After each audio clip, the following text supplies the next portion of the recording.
إن الحمد لله نحمده ونستعينه ونستغفره ونعوذ بالله من شرور أنفسنا ومن سيئات أعمالنا من يهده الله فلا مضل له ومن يضلل فلا هادي له أشهد أن لا إله إلا الله وحده لا شريك له وأشهد أن محمدا عبده ورسوله اللهم صل على سيدنا محمد وعلى آل سيدنا محمد سبحانك لا علم لنا إلا ما علمتنا إنك أنت العليم الحكيم وقد قال الله تعالى في القرآن الكريم وأستغفر الله العظيم أعوذ بالله السميع العليم من الشيطان الرجيم بسم الله الرحمن الرحيم الذين يؤمنون بالغيب ويقيمون الصلاة ومما رزقناهم ينفقون وقال النبي صلى الله عليه وسلم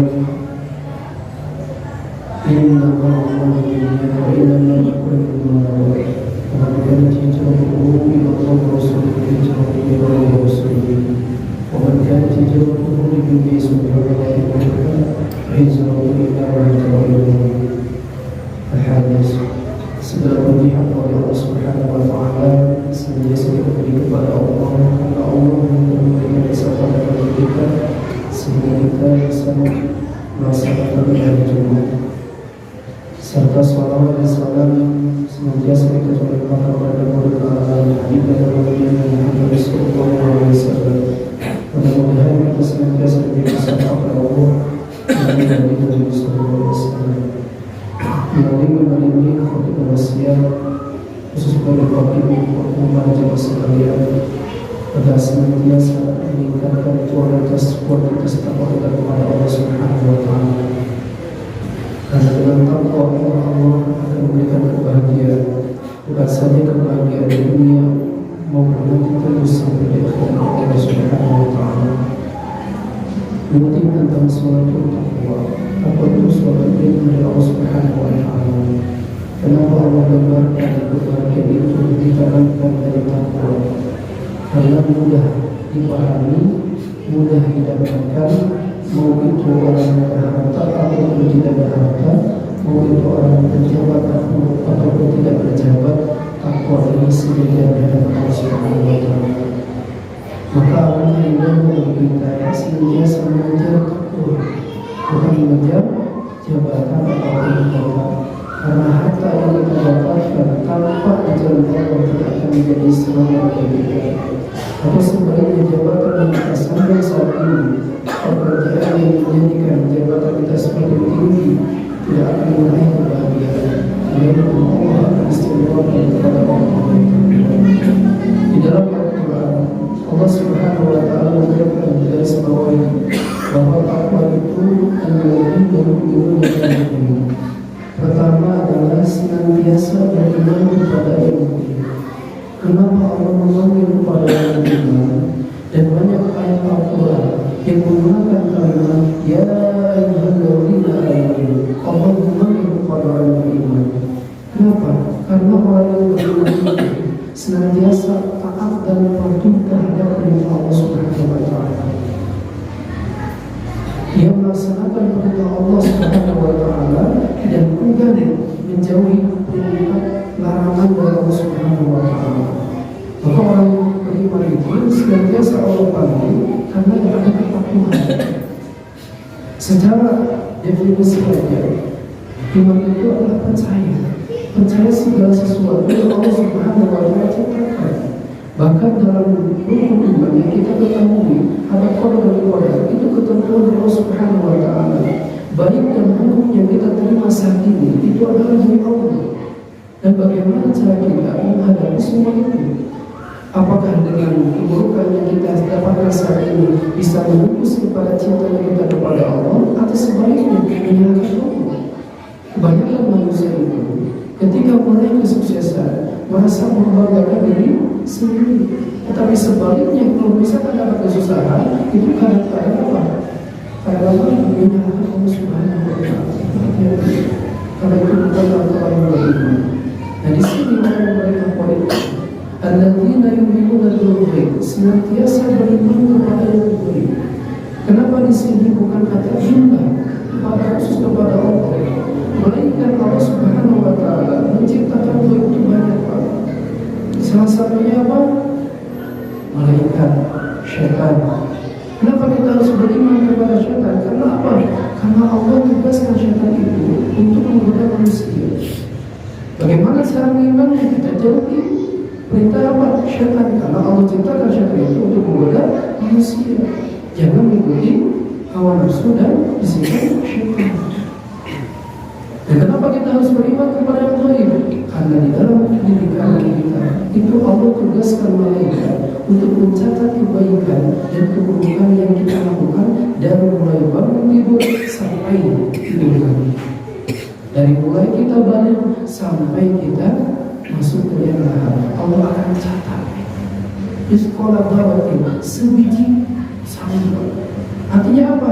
Allah akan detail mencatat kebaikan kita atau keburukan kita sehingga menjadi apa?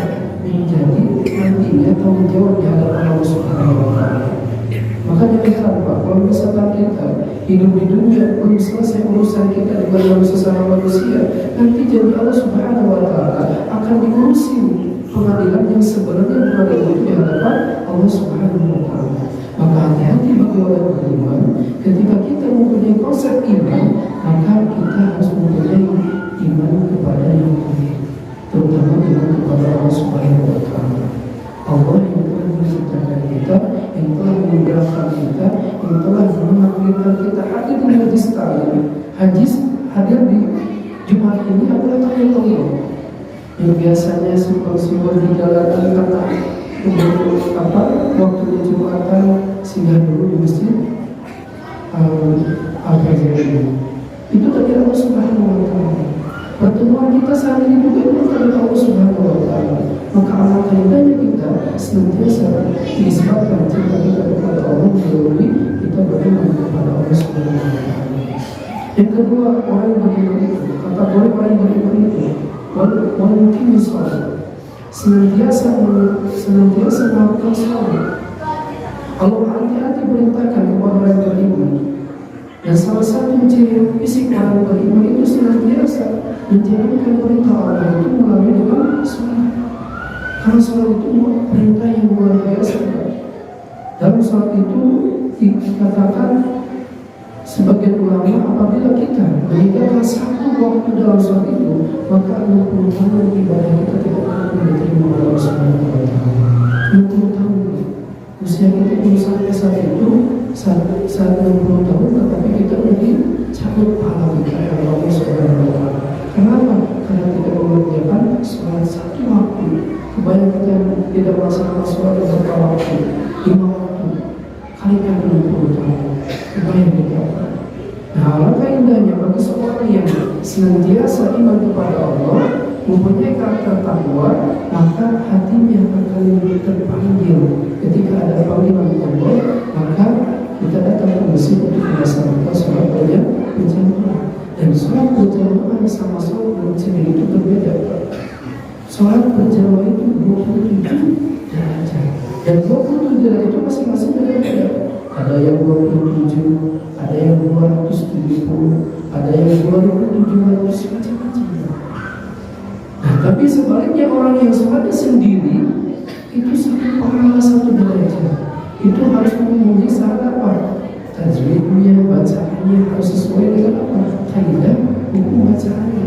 Kalau tidak sesuai, maka 1 pahala itu akan terkikis. Maka sehingga seorang ibu itu menekankan kecintaan kita untuk melaksanakan sholat 5 waktu. Apalagi Allah menyarankan kepada kita melalui baginda hadis Rasulullah SAW, jagalah sholat subuh sama sholat isya. Bahkan dalam ayat Al-Quran, wal asr, Allah bersumpah dengan waktu asar. Kenapa? Di waktu asar ini dia insana proses banyak orang yang beruntung. Kenapa? Ketika datang waktu asar, kebanyakan orang itu sibuk dengan paranoia, sibuk dengan kerjanya, sehingga terabaikan sholat berjamaah asar. Innal insana asar. Hati-hati kita termasuk orang yang Mimma razaqnahum yunfiqun. Dan orang yang ketiga, orang yang bertakwa adalah senantiasa menanamkan wa mimma razaqnahum menimpakan sebagian rezeki. Di sini Allah memerintahkan hanya sebagian rezeki. Dari harta yang kita kumpulkan, Allah meminta sebagian rezeki. Dalam apa? Dalam ulama ahli fikih itu minta 2,5% dari harta kita, Pak. Allah tidak minta semuanya, 2,5% dari harta yang kita dapatkan. Kalau misal kita tidak mampu dengan harta, wa mimma razaqnahum itu bisa dengan apa? Ilmu. Maka sampaikanlah ilmu walaupun satu ayat. Apa yang kita ketahui, maka ajarkan teman kita untuk menjauh kepada apa? Kepada Allah Subhanahu wa Ta'ala melalui ilmu kita. Kalau kita misalnya tidak mampu dengan harta, tidak mampu dengan apa? Ilmu, maka berikanlah tenaga kita di jalan Allah. Bangunlah masjid ini, Pak. Bangunlah masjid ini, bangunlah masjid ini dengan apa? Dengan tenaga kita. Itulah orang mazhab guru yufiqun. Nah, yang selanjutnya walladzina yu'minuna bima unzila ilaika, dan beriman kepada apa yang diturunkan kepadamu. Artinya kepada siapa? Kepada baginda Nabi sallallahu alaihi wasallam. Beriman kepada Al-Qur'an. Karena mujizat utama baginda Nabi sallallahu alaihi wasallam itu adalah Al-Qur'an. Dan Al-Qur'an itu kata pertama itu kau baca. Nah, di sini pertanyaannya, kalau kita ingin mempunyai apa? Surat mustaqim, surat mustaqim, jalan yang lurus itu kita harus membaca. Jadi Al-Quran itu seperti rumah. Jadi rumah itu akan menunjukkan kepada tujuan kita. Nah, termasuk Al-Quran. Kalau misalkan kita beriman kepada Allah dengan melalui Al-Quran, maka kita tidak akan pernah tersesat. Karena itu adalah bagian dari petunjuk. Bahkan ketika kita membaca Al-Quran, satu huruf yang kita baca itu adalah 10 pahala. Kebayang kalau kita misalkan membaca satu juz, kebayang kita kalau kita membaca satu ayat aja dari satu huruf yang kita baca, maka dari satu huruf itu ada 10 pahala. Kalau misalkan kita terbata-bata membaca Al-Quran, maka itu akan mendapat pahala satu baca satu huruf itu adalah satu pahala. Maka baca Al-Quran sama baca Quran itu beda.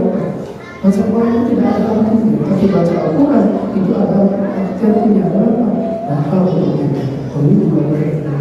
Nah, selanjutnya Allah menzilahi qabli, dan kita beriman kepada apa yang diturunkan sebelum Rasulullah SAW. Itu adalah Al-Quran. Selain Al-Quran, kita yang lain kita beriman, percaya bahwa Allah Subhanahu wa Ta'ala menciptakan apa? Al-Quran kepada Nabi terdahulu sebagai petunjuk, dan dikupas tuntas oleh Al-Quran. Maka kembalikan semua kitab-kitab terdahulu itu kesimpulannya ada di dalam Al-Quran. Kenapa? Karena Rasulullah SAW menjadi khotbah yang penutup sebagai Nabi.